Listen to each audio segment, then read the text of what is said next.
Challenger ആപ്പിന്റെ YouTube ചാനലിലേക്ക് എല്ലാവർക്കും സ്വാഗതം. അപ്പൊ നാളെ നമ്മുടെ 10th പ്രിലിംസിന്റെ 4ാം ഘട്ട എക്സാം ആണ്, നമുക്കറിയാം. അപ്പം അവർക്ക് വേണ്ടിയിട്ടുള്ള ഒരു വീഡിയോ ആണ്.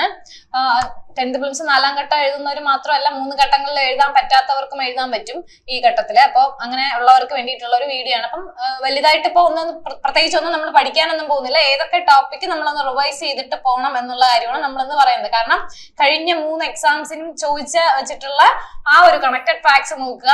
നിങ്ങൾ അതിനു മുമ്പ് ആദ്യം ചെയ്യേണ്ടത്, നമ്മൾ 2 കണക്റ്റഡ് ഫാക്ട്സ് വീഡിയോ സ്റ്റേജ് ഉണ്ട്, 1ാം ഘട്ടവും 2ാം ഘട്ടവുമായിട്ടുള്ളതും. പിന്നെ ഈ 3 ഘട്ടങ്ങളിലും തുടർച്ചയായി ആവർത്തിച്ച ക്വസ്റ്റ്യൻസും ചോദിച്ചിട്ടുണ്ട്, ക്വസ്റ്റ്യൻസും വെച്ചിട്ട് നമ്മളൊരു കണക്റ്റഡ് ഫാക്ട്സ് വീഡിയോ ചെയ്തിട്ടുണ്ട്. അപ്പൊ അതൊന്ന് കണ്ടു നോക്കിയിട്ട് വേണം പോവാൻ. വേറെ ഒന്നും കണ്ടില്ലെങ്കിൽ നിങ്ങൾ അത് ജസ്റ്റ് ഒന്ന് കണ്ടു നോക്കിയിട്ട് വേണം പോവാൻ. അത് കഴിഞ്ഞിട്ട് എന്ത് ചെയ്യാം, നമ്മള് റിവൈസ് ചെയ്തിട്ട് പോകേണ്ട, ഇനി അധികം സമയമില്ല, എന്നാലും നമ്മൾ റിവൈസ് ചെയ്തിട്ട് പോകേണ്ട കുറച്ച് ടോപ്പിക് ആണെന്ന് പറയുന്നത്. അപ്പൊ നമ്മുടെ ചാനൽ ഇതുവരെയും സബ്സ്ക്രൈബ് ചെയ്തിട്ടില്ലെങ്കിൽ ചാനലിലൂടെ ഒന്ന് സബ്സ്ക്രൈബ് ചെയ്യുക. മാത്രമല്ല ചലഞ്ചർ ആപ്പ് ഡൗൺലോഡ് ചെയ്യാത്തവരാണെങ്കിൽ ചലഞ്ചർ ആപ്പ് കൂടെ ഡൗൺലോഡ് ചെയ്യുക. താഴെ ഡിസ്ക്രിപ്ഷൻ ബോക്സിൽ ലിങ്ക് കൊടുത്തിട്ടുണ്ട്. ജസ്റ്റ് ആ ലിങ്കിൽ ക്ലിക്ക് ചെയ്തിട്ട് നിങ്ങൾക്ക് എന്ത് ചെയ്യാം, പ്ലേ സ്റ്റോറിലേക്ക് പോകാവുന്നതാണ്.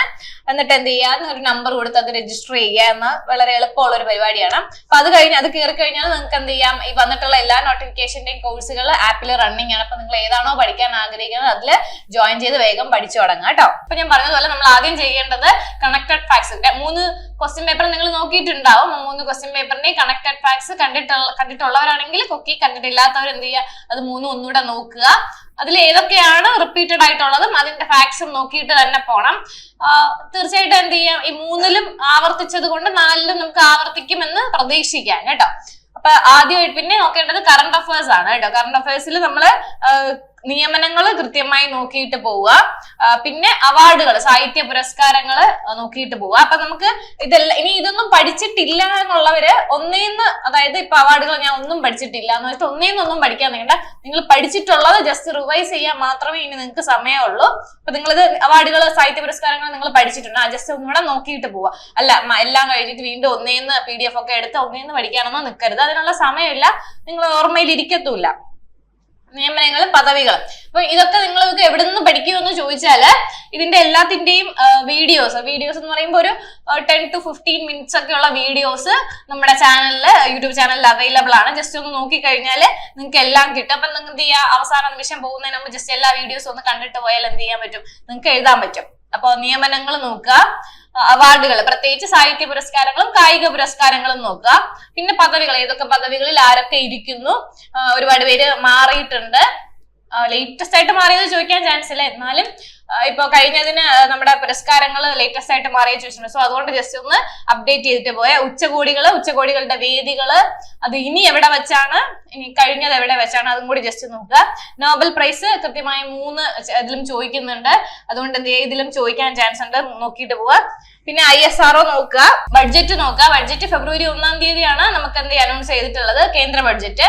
സോ അത് ചോദിക്കുമോ എന്നറിയില്ല, എന്നാലും എന്ത് ചെയ്യാം, കഴിഞ്ഞ ബഡ്ജറ്റ് കൃത്യമായി നോക്കിയിട്ട് പോവാ. ഒളിമ്പിക്സുമായി ബന്ധപ്പെട്ടിട്ടുള്ള ക്വസ്റ്റ്യൻസ്, ഒളിമ്പിക്സിൽ ഇന്ത്യ അത് നോക്കി. ഒളിമ്പിക്സിൽ ഇന്ത്യ എത്ര മാത്രം നേടിയിട്ടുണ്ട്, ആരൊക്കെ പങ്കെടുത്തു, എത്ര പേര് മൊത്തം പങ്കെടുത്തു, ആർക്കൊക്കെ എന്തൊക്കെ കിട്ടി, അവരൊക്കെ ഏതു ഫീൽഡിലാണ്, ജസ്റ്റ് അത്രയും നോക്കുക.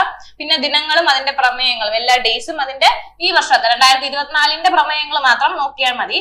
മന്ത്രിസഭ, കൃത്യമായും മന്ത്രിസഭ എനിക്ക് തോന്നുന്നു 2ാമത്തെ സ്റ്റേജിൽ മാത്രം മന്ത്രി ചോദിച്ചില്ല, ബാക്കി എല്ലാത്തിലും മന്ത്രിമാർ ചോദിച്ചിട്ടുണ്ട്. ചിലതിൽ 2 മന്ത്രിമാർ വരെ ചോദിച്ചിട്ടുണ്ട്, അതായത് വകുപ്പുകളും മന്ത്രിമാരും ചോദിച്ചിട്ട്. കേരള മന്ത്രിസഭ അത് കൃത്യമായി പഠിക്കുക. പിന്നെന്താണ്, വേദികൾ, ഏതൊക്കെ സംഭവങ്ങൾ എവിടെയൊക്കെ വെച്ച് നടന്നു എന്നുള്ള, സ്പോർട്സ് ആയിക്കോട്ടെ എന്തായിക്കോട്ടെ എല്ലാത്തിന്റെയും വേദികള്, പദ്ധതികൾ ഒരുപാടുണ്ട് പഠിക്കാൻ. പഠിച്ചു തുടങ്ങാത്തവരാണെങ്കിൽ വെറുതെ പഠിച്ച് ഒരുപാട് നിൽക്കണ്ട, പഠിച്ചവർ ജസ്റ്റ് റിവൈസ് ചെയ്യുക. പദ്ധതികൾ പഠിക്കാൻ നിൽക്കേണ്ട പദ്ധതികൾ.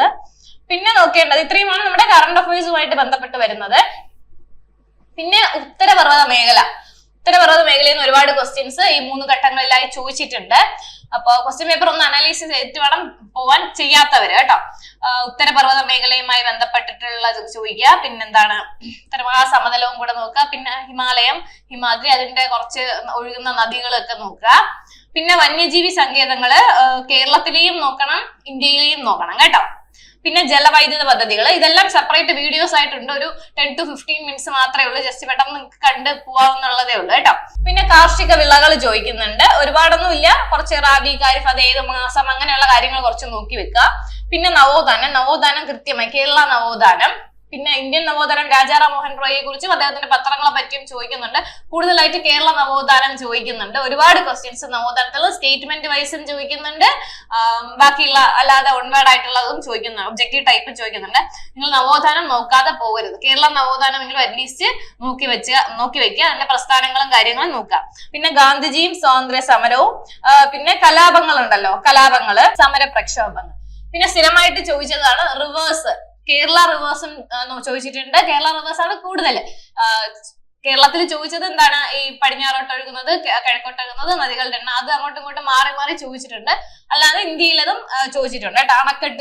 അണക്കെട്ടുകളും ആ ഏത് നദിയിൽ ഏത് അണക്കെട്ട് സ്ഥിതി ചെയ്യുന്നു, അങ്ങനത്തെ ക്വസ്റ്റ്യൻസും ഒരുപാട് ചോദിച്ചിട്ടുണ്ട്. പിന്നെ പ്രധാനമായി ചോദിച്ചതാണ് മണ്ണുകൾ. ഏതൊക്കെ മണ്ണുകള് എവിടെ കാണപ്പെടുന്നു അതൊക്കെ ചോദിച്ചിട്ടുണ്ട്. ജസ്റ്റ് അതൊന്ന് നോക്കിയിട്ട് പോവുക കേട്ടോ. പിന്നെ INC നോക്കുക.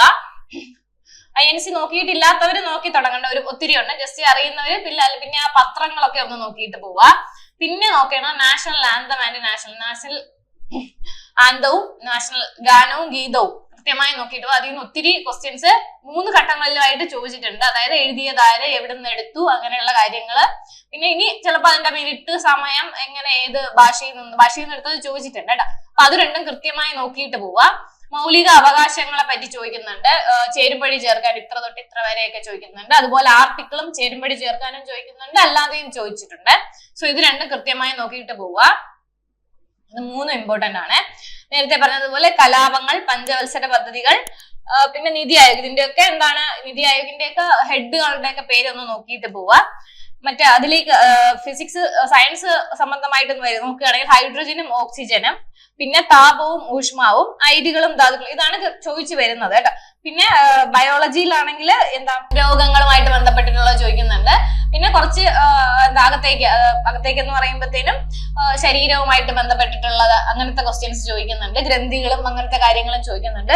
ഇത്രയും എന്തായാലും നാഷണൽ ആന്തം സോങ്, മൗലിക അവകാശങ്ങൾ, ആർട്ടിക്കിൾ, ഇത് സ്റ്റേറ്റ്മെന്റ് വൈസും ചോദിക്കാൻ ചാൻസ് ഉണ്ട്. പിന്നെ നിങ്ങൾക്ക് പ്രധാനമായിട്ട് പറ്റുന്ന ഒരു അബദ്ധം എന്ന് പറഞ്ഞാൽ മാത്സ് ചെയ്യാൻ സമയം കിട്ടാറില്ല. മാത്സും റീസണിങ്ങും എന്ത് ചെയ്യുന്നില്ല, സമയം കിട്ടുന്നില്ല. സോ അതുകൊണ്ട് നിങ്ങൾ ആദ്യം ചെയ്യേണ്ടതെന്ന് വെച്ചാൽ മാത്സും റീസണിങ്ങും ആദ്യം ചെയ്യാൻ ശ്രമിക്കുക. വെച്ചിട്ട് മൊത്തം അറിഞ്ഞിടാത്ത ക്വസ്റ്റ്യൻ ഒക്കെ എന്ത് ചെയ്യുക, കുത്തിയിരുന്ന് കണ്ടുപിടിച്ച് സോൾവ് ചെയ്ത് എഴുതാനല്ല. ജസ്റ്റ് നിങ്ങൾക്ക് ഒരു മിനിറ്റിൽ അല്ലെങ്കിൽ കുറച്ച് സെക്കൻഡുകൾക്കുള്ളിൽ ആൻസർ കിട്ടും എന്ന് ഉറപ്പുള്ള ക്വസ്റ്റ്യൻസ് ഉണ്ടല്ലോ. റീസണിങ് ഒക്കെ നമുക്ക് ജസ്റ്റ് കോഡിങ്ങും കാര്യങ്ങളൊക്കെ ജസ്റ്റ് പെട്ടെന്ന് എഴുതിയാൽ കിട്ടും, അല്ലെങ്കിൽ നമുക്ക് ഈ ക്വസ്റ്റ്യൻ അറിയാം, അങ്ങനെയുള്ള ക്വസ്റ്റ്യൻസ്. അതുപോലെ മാത്സ് സിംപ്ലിഫിക്കേഷൻ ഒന്നും ചോദിക്കാൻ ചാൻസ് ഇല്ല. ചെറിയ ലാഭവും നഷ്ടം, ട്രെയിൻ, അങ്ങനത്തെ സിമ്പിൾ ആയിട്ടുള്ള ഇക്വേഷൻ വെച്ച് ചെയ്താൽ പെട്ടെന്ന് കിട്ടും എന്ന് ഉറപ്പുള്ള ക്വസ്റ്റ്യൻസ് ഉണ്ടല്ലോ മാത്സിൽ, അത് ചെയ്യുക. അത് കഴിഞ്ഞിട്ടിപ്പോ എന്തായാലും ഒരു 10-12 ക്വസ്റ്റ്യൻ നിങ്ങൾക്ക് അങ്ങനെ ചെയ്യാൻ പറ്റും. അത് ചെയ്തതിന് ശേഷം ബാക്കി GK പോർഷനിലേക്ക് പോവുക. അതും ചെയ്തിട്ട് ബാക്കി സമയം ഉണ്ടെങ്കിൽ എന്ത് ചെയ്യുക, മാത്സ് സോൾവ് ചെയ്ത് എഴുതേണ്ട കഷ്ടപ്പെട്ട് കുറച്ച് നിങ്ങൾ ബുദ്ധിമുട്ടി ചെയ്യേണ്ട കാര്യങ്ങളുണ്ടല്ലോ, അത് പിന്നീട് ചെയ്യാൻ ശ്രമിക്കുക. അല്ലെങ്കിൽ നിങ്ങൾ ഈ സ്റ്റേറ്റ്മെന്റ് ക്വസ്റ്റ്യൻസ് ആയിരിക്കും നിങ്ങൾക്ക് GKയിൽ കൂടുതൽ വരുന്നത്. അപ്പൊ കൂടുതലായിട്ട് വരുന്നത് സ്റ്റേറ്റ്മെന്റ് ക്വസ്റ്റ്യൻസ് ആയിരിക്കും. അപ്പൊ നിങ്ങൾ സ്റ്റേറ്റ്മെന്റ് ക്വസ്റ്റ്യൻസ് വായിച്ചിട്ട് ഇങ്ങോട്ടേക്ക് വരുമ്പോൾ സമയം കിട്ടത്തില്ല മാത്സ് ചെയ്യാനായിട്ട്. അതുകൊണ്ടാണ് പറയുന്നത് മാത്സ് നിങ്ങൾക്ക് ചെയ്യാൻ അറിയുന്ന, എളുപ്പം കിട്ടുമെന്ന് ഉറപ്പുള്ളത് ആദ്യം ചെയ്തു വെച്ചതിന് ശേഷം GK ചെയ്യുക. GKയിൽ തീർച്ചയായിട്ടും സ്റ്റേറ്റ്മെന്റ് ക്വസ്റ്റ്യനുകൾ ഒരുപാട് സമയം എടുക്കും വായിച്ചു വരാൻ. അറിയില്ലെങ്കിൽ അധികം ഒരുപാട് വായിക്കാൻ നിൽക്കണം. ജസ്റ്റ് പെട്ടെന്ന് കിട്ടുന്ന ഒബ്ജക്റ്റീവ് ടൈപ്പ് ഉണ്ടല്ലോ, അത് പെട്ടെന്ന് ചെയ്തു പോവുകയാണെങ്കിൽ നിങ്ങൾക്ക് എന്ത് ചെയ്യാൻ പറ്റും, പെട്ടെന്ന് നിങ്ങളുടെ അറ്റംപ്റ്റ് കൂട്ടാൻ പറ്റും. ഒരുപാട് പേർക്ക് മാത്സ് ചെയ്യാൻ സമയം കിട്ടിയില്ല എന്നുള്ളൊരു പറയുന്നത് കൊണ്ടാണ്, കാരണം സ്റ്റേറ്റ്മെന്റ് ക്വസ്റ്റ്യൻസ് ഉള്ളത് കൊണ്ട് തന്നെയാണ്. സോ അങ്ങനെ അത് ശ്രദ്ധിച്ച് ചെയ്യാൻ ശ്രമിക്കുക. അപ്പൊ എന്ത് ചെയ്യാ, നാളെ എക്സാം എഴുതുന്ന എല്ലാവർക്കും all the best. Thank you. എല്ലാവരും നന്നായിട്ട് പഠിക്കുക. കണക്റ്റഡ് ഫാക്ട്സ് തീർച്ചയായിട്ടും നോക്കിയിട്ട് പോകണം. അപ്പൊ നമുക്ക് നാളെ അനാലിസിസിൽ കാണാം. Thank you.